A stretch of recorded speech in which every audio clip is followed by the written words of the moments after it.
नमस्कार। आज हम डिस्कस करेंगे इंपॉर्टेंट हिंदी और इंग्लिश के क्वेश्चन। काफ़ी टाइम से हमने हिंदी इंग्लिश के क्वेश्चन डिस्कस नहीं किए हैं। देखिए, क्वेश्चन इंपॉर्टेंट है क्योंकि प्रीवियसली जो है वो पेपर 1 में जितने भी पेपर 1 हुए हैं उन सब के क्वेश्चन हम डिस्कस करेंगे।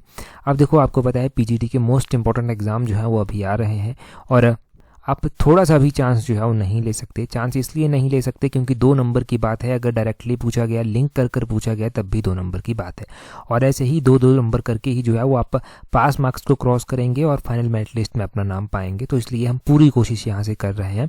आज हम जितने भी क्वेश्चन डिस्कस करेंगे वो आंसर की के अकॉर्डिंग ही डिस्कस करेंगे। तो क्वेश्चन नंबर पहले से डिस्कशन को स्टार्ट करते हैं। बोलते हैं प्र उपसर्ग से निर्मित शब्द है। तो देखिए, उपसर्ग और प्रत्यय आपको दोनों पढ़ने हैं, पीजीटी का एग्जाम देने जा रहे हैं। तो यहाँ पर प्र उपसर्ग से जो है वो क्या निर्मित है, तो प्र से जो है वो प्रायोजित जो है वो ये निर्मित है। उपसर्ग जो होते हैं क्या होते हैं, उपसर्ग वो होते हैं जो शब्द के स्टार्टिंग में लगते हैं और प्रत्यय वो होते हैं जो शब्द के अंत में जो है वो लगते हैं। इतना मैंने बता दिया।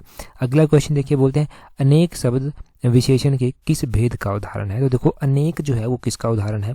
विशेषण की अगर हम बात करें तो विशेषण के 4 मुख्य रूप से भेद होते हैं, गुणवाचक, परिमाणवाचक, संख्यावाचक और सार्वनामिक वाचक। तो अगर हम बात कर रहे हैं अनेक की, तो अनेक जो है ये किसका उदाहरण है, ये संख्यावाचक का उदाहरण है। ऑप्शन बी सही आंसर हो जाएगा। संख्यावाचक विशेषण जो है ना, इसके भी आगे चलकर भेद होते हैं। इसके भेदों में जो है वो निश्चित संख्यावाचक आता है, अनिश्चित संख्यावाचक आता है और एक विभाग बोधक आता है। निश्चित संख्यावाचक क्या हो गया, जैसे कि पहला स्थान, दूसरा स्थान, तीसरा स्थान, इस तरह से। अनिश्चित संख्यावाचक में आ गया कि वहाँ पर थोड़े से आदमी थे, वहाँ पर अनेक आदमी थे, तो वह अनेक जो है वो इस तरह से संख्यावाचक में जो है वो आ जाता है। 32 का ऑप्शन बी सही आंसर है। और ये जो मैंने एक और भेद आपको बताया, विभाग बोधक, तो विभाग बोधक जो है वो उसमें होता है जैसे कि 5-5 हाथी हो गया, 5-5 घोड़े हो गया, इस तरह के शब्द जो है यहाँ पर आते हैं। अगला क्वेश्चन देखिए, वह तुलिका से चित्र बना रहा है। तो तुलिका से यहाँ पर पूछा गया है कि किस कारक का प्रसर्ग है। तो अगर हम से की बात करते हैं तो यहाँ पर से जो है वो किसका है, से करण का आ जाता है। ये जो कर्ता ने कर्म को करण से इस तरह से है ना, ये आपने सारे कारक जो है वो पढ़कर जाना है। यहाँ से एक न एक हर एक पीजीटी के एग्जाम में क्वेश्चन पूछा गया है। आगे बोलते हैं कुशल शब्द की भाववाचक संज्ञा क्या है। तो कुशल की भाववाचक संज्ञा की अगर हम बात करते हैं तो यहाँ पर कौशल इसकी भाववाचक संज्ञा हो जाएगी, ऑप्शन बी। ऐसे ही भाववाचक संज्ञा की हम बात करें तो बूढ़ा की भाववाचक संज्ञा बुढ़ापा जो है वो हो जाती है। और उसी तरह भोला, कहते हैं ना कि वो बड़ा भोला है, तो भोला की भाववाचक संज्ञा भोलापन जो है वो हो जाएगी। निकट हो गया, निकट की भाववाचक संज्ञा जो है वो निकटता हो जाएगी। ये भाववाचक संज्ञाएं भी आपने छोटी छोटी याद रखनी है। 35 में बोलते हैं वह कौन, वह सो रहा था कि तभी अचानक उठ बैठा। ये जो उठ बैठा है, इसमें क्रिया का कौन सा भेद है। अगर उठ बैठा में हम क्रिया का भेद देखेंगे तो यहाँ पर संयुक्त क्रिया जो है वो आती है, ऑप्शन सी जो है वो सही आंसर है। क्रिया के भी जो है बहुत सारे भेद हैं, जैसे कि संयुक्त क्रिया हो गया, नाम धातु क्रिया हो गया, प्रेरणार्थक क्रिया हो गया, पूर्वकालीन क्रिया हो गया, द्विकर्मक क्रिया हो गया, सहायक क्रिया हो गया। ये जो संयुक्त क्रिया है, इस संयुक्त क्रिया में क्या होता है, इसमें 2 या 2 से अधिक क्रियाएं जब इनका योग जो है होता है और एक पूरी तरह से क्रिया जो है वो बन जाती है, तो उसे संयुक्त कहते हैं। मतलब संयुक्त रूप से है ये कि वह सो रहा था तभी अचानक उठ बैठा। तो ये संयुक्त क्रिया में आ गया कि वो सो रहा था, अचानक जो था वो उठ बैठा तभी। तो इस तरह से ये बनती है। आगे 36 में देखें, बाकी आप खुद काफ़ी समझदार हैं, रेखांकित पद किस सर्वनाम का भेदक है। तो बाकी आप यहाँ पर ये जो खुद अंडरलाइन किया गया है, ये किसका जो है कौन से सर्वनाम का जो है वो उदाहरण है। सर्वनाम की अगर हम बात करते हैं तो देखो, सर्वनाम के जो है वो मुख्य रूप से 6 भेद होते हैं। ये यहाँ पर जो खुद दिया गया है, ये किसका भेद है, तो ये जो है वो भेद है निजवाचक का, ऑप्शन डी जो है वो सही आंसर हो जाएगा। सर्वनाम के 6 भेदों में पुरुषवाचक सर्वनाम आता है, निजवाचक सर्वनाम आता है, प्रश्नवाचक सर्वनाम आता है, संबंधवाचक सर्वनाम आता है, निश्चयवाचक सर्वनाम आता है और अनिश्चयवाचक सर्वनाम आता है। ये जो निजवाचक सर्वनाम होता है, इसमें ना ऐसे शब्दों का उपयोग किया जाता है जैसे कि खुद के लिए जो शब्द होते हैं, जैसे आप हो गया, खुद हो गया, ये सब जो है वो इसमें इस्तेमाल किए जाते हैं। जैसे कि एक एग्जाम्पल है कि आप भला तो जग भला, तो इसमें आप क्या आ गया, आप जो है वो निजवाचक का उदाहरण जो है वो आ गया। ठीक है जी। अगला क्वेश्चन देखिए क्या बोलते हैं कर कलम किस समास का उदाहरण है। तो समास भी जरूर पढ़कर जाना, समास भी एग्जाम में पूछे जा रहे हैं। कर कलम जो है वो कर्मधारय समास का जो है वो उदाहरण है, ये आपने ध्यान रखना है। अगर हम समास की ही बात कर रहे हैं, कर्मधारय समास में जो है वो क्या किया जाता है, इसमें पीताम्बर हो गया, नीलकमल हो गया, सद्गुण हो गया, ऐसे जो है वो इसके एग्जाम्पल हैं मुख्य रूप से। ये जो कर्मधारय समास जो है वो आता है, तो कर कलम जो है ये भी एक समास का जो है उदाहरण है, कर्मधारय समास का। आगे देखिए आगे बोलते हैं यदि तुमने पिता की बात मानी होती तो आज ये दिन न देखने पड़ते। अर्थ की दृष्टि से वाक्य का प्रकार है, तो इसमें वाक्य का प्रकार बताना है आपको कि कौन सा है, तो इसमें संकेतवाचक जो है वो आ रहा है, संकेत दिया जा रहा है, इसमें ऑप्शन बी सही आंसर है। कार्यक्रम को सफल बनाने के लिए सभी छात्रों ने एड़ी चोटी का जोर लगा दिया, ये तो बिल्कुल आसान सा है, ये 39 का जो है वो ऑप्शन बी जो है वो सही आंसर हो जाएगा। आगे देखिए अलंकार भी जो है वो एग्जाम में पूछे जा रहे हैं, तो वो भी पढ़कर जाना है।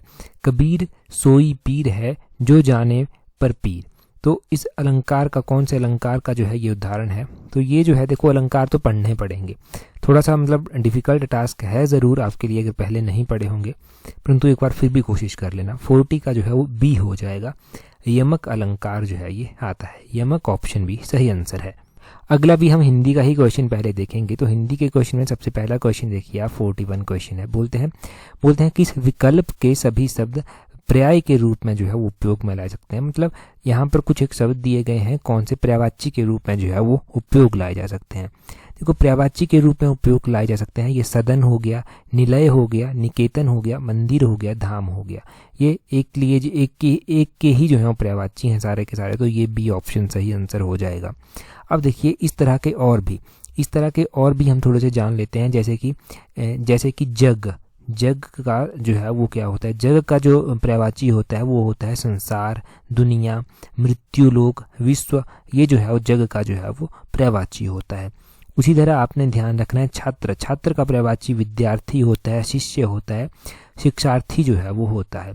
और उसी तरह थकान का क्या होता है, थकान का होता है थकावट, थकना, श्रांति भी जो है वो थकान को ही कहते हैं, और क्लांति भी जो है वो थकान को ही कहते हैं। उसी तरह आपने ध्यान रखना है कि निधि का जो है वो क्या पर्यायवाची होता है, निधि का पर्यायवाची होता है कोष हो गया, जिसको खजाना भी कहते हैं, भंडार भी कहते हैं, तो वो निधि का जो है वो होता है, निधि इस तरह से लिखते हैं, ये जो निधि है ये इस तरह से लिखते हैं, और इसका कोष, खजाना, भंडार जो है वो पर्यायवाची है। तालाब का क्या क्या पर्यायवाची होता है, तो तालाब का पर्यायवाची होता है पुष्कर हो गया, सरोवर हो गया, ताल हो गया, तड़ाग हो गया, सरसी हो गया, जलाशय हो गया, पद्माकर हो गया, ये तालाब के जो है वो पर्यायवाची हैं। ठीक है जी, तो ये हमने कुछ एक रैंडमली जो है वो जान लिए। 42 देखिए बोलते हैं वाक्यों में रेखांकित पदों में कारकों को जो है वो यहाँ पर दिया गया है, कुछ कारक दिए गए हैं, वो बताना है उपयुक्त कौन सा है। तो इसमें जो है वो देखो कर्म कारक जो है ये बिल्कुल सही जो है वो दिया गया है। रचना अपने मित्र को उपहार भेजती है, तो कर्ता ने कर्म को आ जाएगा यहाँ पर, कर्म को, तो उपहार भेजेगी, ये ऑप्शन सी जो है वो सही आंसर है। आगे दिया गया है सचिन आता होगा वाक्य का काल क्या है, तो इसमें किस तरह का काल जो है वो प्रयोग में लाया गया है, इसमें जो है वो संदिग्ध वर्तमान काल जो है वो है, संदिग्ध वर्तमान, आता होगा मतलब संदिग्ध वर्तमान में जो है वो आ जाता है। ये मैं आपको आंसर की के अकॉर्डिंग ही बता रहा हूँ, तो फिर भी अगर आपको डाउट हो कहीं पर तो एक बार चेक ज़रूर करना है इनको। अगला देखिए निम्नलिखित में से निश्चित संख्यावाचक विशेषण का भेद नहीं है। अब देखो निश्चित संख्यावाचक विशेषण के भी जो है वो कुछ एक भेद जो है वो आगे चलकर हुए। हम विशेषण पढ़ रहे थे, हमने उसमें निश्चित संख्यावाचक जो था वो पढ़ा था। निश्चित संख्यावाचक विशेषण के भेद भी जो है वो होते हैं, तो इनमें से कौन सा उसका भेद नहीं है, तो इनमें से जो है वो ऑप्शन डी परिमाण बोधक जो है वो उसका भेद नहीं है। अगर हम परिमाण बोधक की बात करते हैं कि परिमाण बोधक आपने कहाँ पर पढ़ रखा होगा, देखो परिमाण बोधक जो है विशेषण का एक प्रकार है, और संख्यावाचक विशेषण के प्रकारों की अगर हम बात करते हैं निश्चित, अनिश्चित और विभाग बोधक हमने पढ़ा था। और निश्चित संख्यावाचक के भी हम प्रकार अगर देखेंगे तो निश्चित संख्यावाचक के प्रकारों में एक क्रमवाचक आ जाएगा, गणवाचक आ जाएगा, आवृत्तिवाचक आ जाएगा, समुदायवाचक आ जाएगा, और प्रत्येक बोधक जो है वो आ जाएगा। तो इस तरह से आते हैं, ये परिमाण बोधक नहीं आता। आगे बोलते हैं माँ आ जाती तो मैं चलता, यह वाक्य है, माँ आ जाती तो मैं चलता, ये किस तरह का वाक्य है, तो ये संयुक्त वाक्य जो है वो बनाया गया है, माँ आ जाती तो मैं चलता। ठीक है, तो ये संयुक्त रूप से बन गया। आगे बोलते हैं समालोचन में है। समालोचन में अगर हम बात करते हैं तो समालोचन में दो उपसर्ग और एक प्रत्यय जो है वो होता है, ऑप्शन सी सही आंसर है। आगे बोलते हैं व्याकरण की दृष्टि से उपयुक्त वाक्य है इनमें से। अगर आप सभी वाक्यों को पढ़ेंगे तो व्याकरण की दृष्टि से आपको ऑप्शन सी सही लगेगा। मैं गुरुजन को नित्य प्रणाम करता हूँ, ये जो है वो बिल्कुल सही दिया गया है। 48 देखिए, कर रहा हूँ ना, कर रहा हूँ ना, इस वाक्य में न क्या है, तो न अव्यय है। इसमें अगर हम बात करते हैं तो न अव्यय है निश्चय के अर्थ में, कि निश्चय में कर रहा हूँ ना, रुक जा भाई तू कर रहा हूँ ना, मैं रखना है। अभी हम इंग्लिश के कुछ क्वेश्चंस डिस्कस करते हैं, लेकिन उससे पहले देखो, अगर आपने पीजीटी की टेस्ट सीरीज ज्वाइन की हुई है तो उसमें एक हिंदी इंग्लिश की अलग से टेस्ट सीरीज मैंने डाल रखी है, जिसमें 25 क्वेश्चन हिंदी के हैं, 25 क्वेश्चन इंग्लिश के। तो टेस्ट सीरीज ग्रुप जो है ना वो वहाँ पर ही आपको मिलेगी। टेस्ट सीरीज ग्रुप में उसको ज्वाइन करना, चेक करना। जो 25 क्वेश्चन उसमें हमने हिंदी के डाले हुए हैं, 25 क्वेश्चन उसमें हमने इंग्लिश के डाले हुए हैं। 8 मई के मैसेज जो है वो आप चेक कर लेना टेस्ट सीरीज ग्रुप में, वहाँ पर आपको ये मिल जाएगी। अगर आपको भी टेस्ट सीरीज ज्वाइन करनी है तो टेस्ट सीरीज का लिंक नीचे डिस्क्रिप्शन बॉक्स कमेंट बॉक्स में दिया गया है। लिमिटेड टाइम है, बड़े अच्छे से तैयारी कीजिए, रिलैक्स होकर तैयारी कीजिए। बहुत कुछ चीज़ें आपको सीखने को मिलेगी टेस्ट सीरीज से, और बहुत कुछ आपको अपने अंदर इंप्रूवमेंट करने को मिलेगा। तो टेस्ट सीरीज का लिंक नीचे डिस्क्रिप्शन बॉक्स कमेंट बॉक्स में दिया गया है, वहाँ से ज्वाइन कर लेना। कोई भी दिक्कत आती है डायरेक्टली हमें ईमेल कीजिए, और टेस्ट सीरीज ग्रुप जरूर ज्वाइन कर लेना। 41 क्वेश्चन देखिए क्या बोलते हैं choose the right option to fill the blank. तो बोलते हैं Manita dash Hindi dash she can't speak French. तो इसमें होगा Manita can speak Hindi but she can't speak French. 41 का जो है वो ऑप्शन ए सही आंसर हो जाएगा। 42 में बोलते हैं choose the right option to fill the blanks. तो बोलते हैं dash my 3 cousin dash youngest has not got dash job at the moment. तो बोलते हैं यहाँ पर 42 में बोलते हैं of my 3 cousins the youngest has not got a job. A होगा यहाँ पर at the moment, option A जो है वो सही आंसर हो जाएगा। आगे बोलते हैं choose the correct indirect form of the following. तो ये जो डायरेक्ट इनडायरेक्ट फॉर्म्स हैं ये भी आपको पढ़कर जाना है, ये भी एग्जाम में पूछी जा रही हैं। 43 की अगर हम बात करते हैं तो बोलते हैं Raveena has declared I am practising yoga everyday. तो 43 का हो जाएगा यहाँ पर option B, Raveena has declared that she is practising yoga everyday. ठीक है जी, ये हो जाएगा इसका। आगे बोलते हैं चूज द करेक्ट सेंटेंस। तो 44 में आपको करेक्ट वन चूज करना है, इसका हो जाएगा 44 का ऑप्शन सी सही answer. The cable seems to be cut with blade, option C जो है वो सही आंसर है। Choose the correct passive voice of the following sentence. तो 45 का क्या हो जाएगा, his rash behaviour surprised me. 45 का होगा I was surprised at his rash behaviour, ये जो है वो सही आंसर हो जाएगा। आगे अरेंज करने को बोला है, इनकी ना पीडीएफ भी मैंने टेलीग्राम पर प्रोवाइड करवाई है। आपको टेलीग्राम पर ज्वाइन करने के लिए अपने टेलीग्राम से @allexam31 जो है वो सर्च करना, आपको हमारा टेलीग्राम चैनल मिल जाएगा, वहाँ से पीडीएफ भी ले सकते हैं। टेस्ट सीरीज ग्रुप पर भी डाली है, और जो हमारा रेगुलर टेलीग्राम का चैनल है वहाँ पर भी डाली है। आगे देखें अरेंज द फॉलोइंग बोलते हैं यहाँ पर, तो इसको अरेंज कैसे करेंगे। 46 का जो है वो क्या सही आंसर हो जाएगा, ऑप्शन बी सही आंसर हो जाएगा। RQSPT ये आप कर लेंगे अरेंज, ये आसान था। 47 देखिए बोलते हैं indicate the synonym of the underline word. तो साइनोनियम मतलब सिमिलर मीनिंग आपको बताना है। यहाँ पर बोला गया है walking in a moonlight was a quite surreal experience. देखो सुरील का मतलब होता है कि मतलब एक सपने जैसा, एक तरह से इस तरह से समझ लीजिए आप। ड्रीम लाइक ऑप्शन ए जो है वो सही आंसर हो जाएगा। ठीक है जी, ये आपने ध्यान रखना है। क्वाइट सुरील एक्सपीरियंस ये ध्यान रखना है। Walking in a moonlight it was a dream like experience. आगे बोलते हैं indicate the antonym of the underline word. तो एंटोनियम इनके अपोजिट मीनिंग बताना है। बोलते हैं his way of handling the issue has become proverbial now. तो इसका अपोजिट मीनिंग आपको बताना है। प्रोवर्बियल का क्या होता है मतलब, इसका पहले ये पता होना चाहिए। प्रोवर्बियल का मतलब होता है फेमस हो गया, लिजेंडरी हो गया, वो इसका मतलब होता है। परंतु इसके अपोजिट मीनिंग की हम बात करते हैं तो इसका अपोजिट मीनिंग क्या होगा, अनकन्वेंशनल जो है वो इसका अपोजिट मीनिंग होगा। अनकन्वेंशनल इसका अपोजिट मीनिंग है। आगे बोलते हैं इंडिकेट द इनकरेक्ट सेंटेंस। तो इनकरेक्ट सेंटेंस इनमें से कौन सा दिया गया है।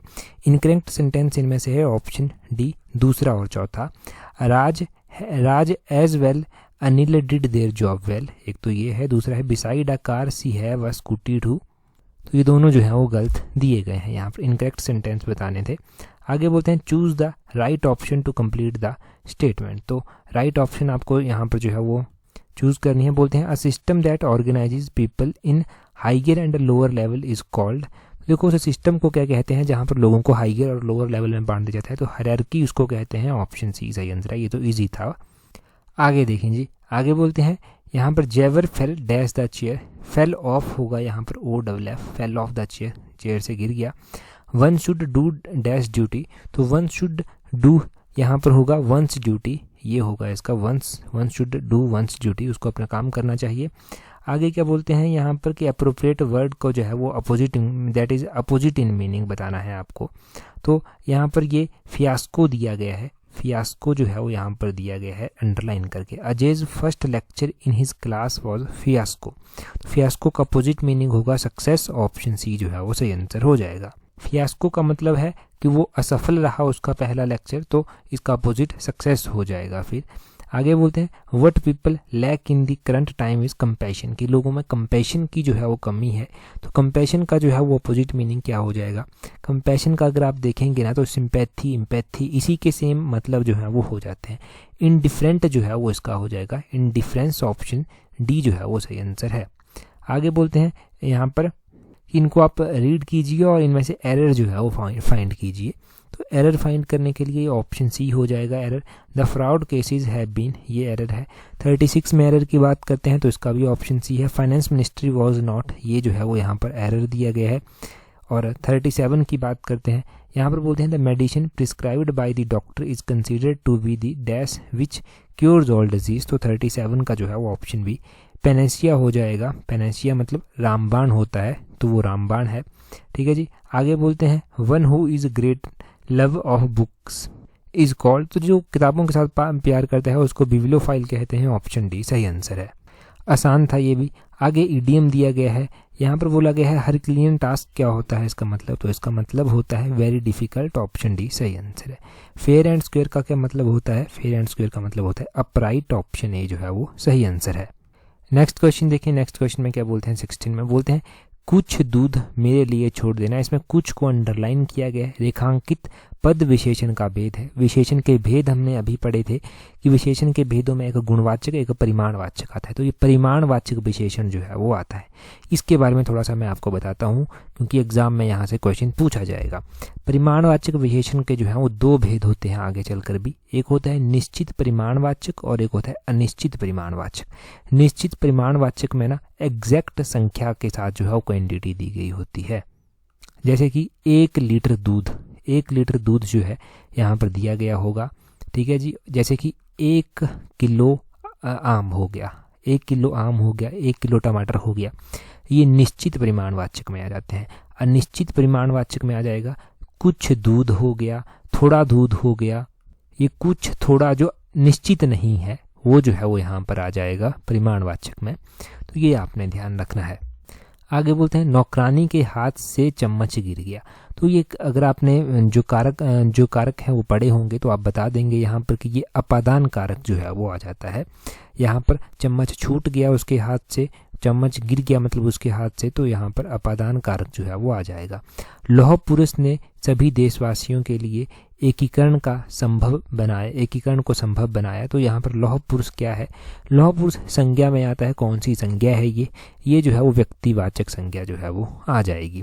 संज्ञा के भी हम अलग अलग भेद जो है वो पढ़ते हैं, व्यक्तिवाचक, जातिवाचक, भाववाचक। तो व्यक्तिवाचक संज्ञा जो होती है ना उसमें जैसे कि महात्मा हो गया, लौह पुरुष हो गया। अगर राम की बात करें तो वो व्यक्तिवाचक संज्ञा है, जिसमें ग्रंथ भी आ जाते हैं, रामायण हो गया, कुरान हो गया, और इसमें जो है वो आम अभी हम पढ़ रहे थे, आलू पढ़ रहे थे, तो ये सारे जो है वो व्यक्तिवाचक संज्ञा में आ जाएंगे। आगे देखिए बोलते हैं निम्नलिखित में से कौन सा युग्म भाववाचक संज्ञा नहीं है? तो भाववाचक संज्ञा नहीं है जब आपसे पूछा गया है ना यहाँ पर, तो नहीं है मतलब 19 का ऑप्शन डी कुटुंब कुटुंबजन हो जाएगा यहाँ पर, ये इसका नहीं है। आगे बोलते हैं बिल्ली का पुल्लिंग जो है वो क्या होगा? तो पुल्लिंग स्त्रीलिंग इंपॉर्टेंट है। बिल्ली का पुल्लिंग जो है वो बिल्लाव होता है, ऑप्शन बी सही आंसर है। आगे बोलते हैं इस पुस्तक को देखो यह कितनी उपयोगी है, तो यहाँ पर सर्वनाम का कौन सा भेद है? यह। अगर हम यह की बात करते हैं तो हम इसमें देखो एलिमिनेट करने की टेक्निक आप लगाएंगे। निजवाचक तो ये नहीं होगा। निजवाचक आप देख चुके हैं पहले ही, उसमें जैसे आप भला तो जग भला, उसमें अपने आप की बात आ रही है। यह जब उपयोग किया गया है ना यहाँ पर, तो यह मतलब कि वो निश्चयवाचक है, ऑप्शन बी जो है वो सही आंसर कि यही होगा। यह कितना उपयोगी है, तो निश्चयवाचक जो है वो इसका संबंध तो कहीं से नहीं है, ये अनिश्चयवाचक भी नहीं है, यह बोला गया है तो ये निश्चयवाचक हो गया। 22 में देखिए क्या बोलते हैं भारत रत्न समस्त किस समास का उदाहरण है। तो भारत रत्न की अगर हम बात करते हैं तो भारत रत्न तत्पुरुष का जो है वो उदाहरण है, तत्पुरुष समास का जो है ये उदाहरण है। देखो समास, हम तत्पुरुष समास के कुछ एग्जाम्पल जो है वो जान लेते हैं, जैसे कि गुणहीन जो है वो तत्पुरुष समास का एग्जाम्पल है, धनहीन जो है वो तत्पुरुष का एग्जाम्पल है, ये आपने ध्यान रखना है। और घुड़सवार हो गया, ये भी तत्पुरुष का ही जो है वो एग्जाम्पल है, तो ये तत्पुरुष के एग्जाम्पल ध्यान रखने। कर्मधारय हम ऑलरेडी जो है वो पढ़ चुके हैं। अगला देखिए, अगले में बोलते हैं भारत की श्रेष्ठ गायिका लता मंगेशकर जब गाती है तो सब झूम उठते हैं, इस वाक्य का उद्देश्य क्या है। तो इसका उद्देश्य क्या है, इसका उद्देश्य ऑप्शन डी हो जाएगा, भारत की श्रेष्ठ गायिका लता मंगेशकर, ये उसका उद्देश्य है। आगे बोलते हैं ओह कितना घुप अंधेरा है, तो इसमें जो है वो कौन सा वाक्य है। देखो अगर हम इसमें बात करते हैं कि कौन सा वाक्य है, तो इसमें विस्मयादिबोधक वाक्य जो है वो आ जाएगा, ऑप्शन सी सही आंसर है। आगे फिर से अलंकार है, तो अलंकार एक बार पढ़ लेना, राघव की चतुरंग चमुचय को गने के सब राज समाजनी, ये जो है वो अतिशयोक्ति है, ऑप्शन बी सही आंसर है। आगे इंग्लिश देखिए आप, इंग्लिश में बोलते हैं choose the right option to fill the blank. तो बोलते हैं choose the right option to fill the blank में सबसे पहले you can do dash our system now, you can do whatever our system allows now, option D जो है वो सही आंसर हो जाएगा। आगे बोलते हैं choose the right option to fill the blank, तो यहाँ पर बोलते हैं I happened to meet dash interesting performance and dash brilliant artist in the annual party yesterday. तो 27 का यह हो जाएगा I happened to meet some interesting performers and a brilliant artist in the annual party yesterday, option C जो है वो सही answer हो जाएगा। अगला देखिए 28 में क्या बोलते हैं चूज द इनडायरेक्ट, मैंने कहा था कि डायरेक्ट इनडायरेक्ट पढ़ लेना। तो यहाँ पर बोलते हैं you say to me I will help you in completing the task, तो क्वेश्चन नंबर 28 का जो है वो ऑप्शन बी हो जाएगा। You tell me that you will help me in completing the task, ये सही होगा। आगे बोलते हैं choose the correct active voice of the following sentence, I was guided by Saroj in choosing my subject, तो 29 का जो है वो सही आंसर क्या हो जाएगा, 29 का सही आंसर हो जाएगा Saroj guided me in choosing my subject, 29 का ऑप्शन बी जो है वो सही आंसर है। 29 के बाद 30 देखिए choose the correct passive voice form of the given sentence, बोलते हैं यहाँ पर how many books have they send you, तो 30 का जो है वो ऑप्शन डी हो जाएगा, how many books have been send to you, ये जो है वो इसका हो जाएगा। 31 में बोलते हैं इंडिकेट द करेक्ट सेंटेंस, तो 31 का जो है वो हो जाएगा ऑप्शन सी, 31 का ऑप्शन सी है। बोलते हैं you have supposed to be on time in yesterday's party, ठीक है जी, ये माना जाता है कि तुम जो है वो जल्दी पहुंच जाओगे कल आके पार्टी जो है उसमें। इंडिकेट द इनकरेक्ट सेंटेंस 32 में, तो इसका हो जाएगा I use to reach school in time, option B जो है वो सही आंसर है। आगे बोलते हैं choose the option which can replace the underline segment without changing the meaning, तो देखो यहाँ पर अंडरलाइन जो लाइन है उसको चेंज करना है, बस मतलब भी चेंज नहीं होना चाहिए। The debate was going now where so I had to cut in with some fact, ये कट इन जो है वो दिया गया है अंडरलाइन करके। इंटरप्ट इसका हो जाएगा the debate was going now where so I had to interrupt with some facts. Indicate the synonym of the underline word, यहाँ पर बोला गया है the news of global recession disquieted me, तो डिस्क्यूटेड का जो साइनोनियम है मतलब सिमिलर मीनिंग है वो क्या दिया गया, क्या होगा, इसका होगा ऑप्शन सी वरीड, ठीक है जी, वरीड इसका हो जाएगा। 35 में बोलते हैं इंडिकेट द एंटोनियम, एंटोनियम यानी कि अपोजिट मीनिंग हो गया, तो इसमें बोला गया है I have firm conviction that everyone is equal, तो कन्विक्शन का जो है वो एंटोनियम क्या होगा, कन्विक्शन का एंटोनियम होगा डिस्ट्रस्ट, ऑप्शन डी जो है वो सही आंसर है। कन्विक्शन का मतलब होता है दृढ़ विश्वास, मतलब मुझे पूरा विश्वास है कि सभी जो है वो बराबर हैं, तो डिस्ट्रस्ट यहाँ पर इसका अपोजिट मीनिंग जो है वो आ जाएगा। देखो अलाइड सर्विसेज की तैयारी कर रहे हैं ना, तो अलाइड सर्विसेज में तो सारी की सारी जीके पूछी जाती है, और उस एग्ज़ाम में आपके लिए अच्छी अपॉर्चुनिटी ये है कि अलाइड की तैयारी करने से आपकी बाकी एग्ज़ाम्स की तैयारी बहुत अच्छे से हो जाती है। और तैयारी अगर आपकी चल रही है, हो गई है, तो टेस्ट सीरीज आप प्रैक्टिस कर सकते हैं अलाइड के लिए, जिस टेस्ट सीरीज का लिंक नीचे डिस्क्रिप्शन बॉक्स कमेंट बॉक्स में जो है वो दिया गया है। क्वेश्चन देखिए आपके लिए क्वेश्चन क्या है। एक समास मैं पूछूंगा आपसे, प्रतिदिन में जो है वो कौन सा समास आता है, एक आप ये बताइए। प्रतिदिन में जो है वो कौन सा समास आता है, एक आपने ये बताना है। एक मैं पर्यायवाची पूछता हूँ, एक तो आपको सूर्य का पर्यायवाची जो है वो बताना है। किसका? सूर्य का पर्यायवाची जो है वो आपको बताना है। दूसरा आपको पृथ्वी का पर्यायवाची जो है वो बताना है। किसका? पृथ्वी का पर्यायवाची बताना है। तो पृथ्वी भी यहाँ पर लिखा जाए और सूर्य मैंने लिख दिया। पृथ्वी और सूर्य का पर्यायवाची बताना है आपको। प्रतिदिन में कौन सा समास है ये कमेंट करके जो है वो जल्दी से बताना है। टेलीग्राम का मैंने बता दिया है, वहाँ पर ज्वाइन नहीं किया है तो अपने टेलीग्राम से @tallexam31 सर्च करना। आपको हर एक इम्पॉर्टेंट अपडेट मिल जाती है जो एग्ज़ाम में आपकी हेल्प करती है। That's all. Thank you very much for watching and listening it very patiently.